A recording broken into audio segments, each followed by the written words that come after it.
How to view hidden conversations on Snapchat. To get started, first of all, open up the Snapchat application on your phone.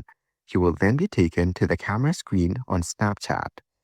On this screen, go to the bottom panel and tap on the chat icon. Here, you can view the chat list with your friends on Snapchat. Go to the top left corner of the page and tap on your profile. Here, you can edit and view your profile information. Scroll down to the Friends section and tap on My Friends. You can view all your Snapchat friends over here. Tap on any friend to open their chat. This is how you can find their conversation even if you don't find them from your chat list.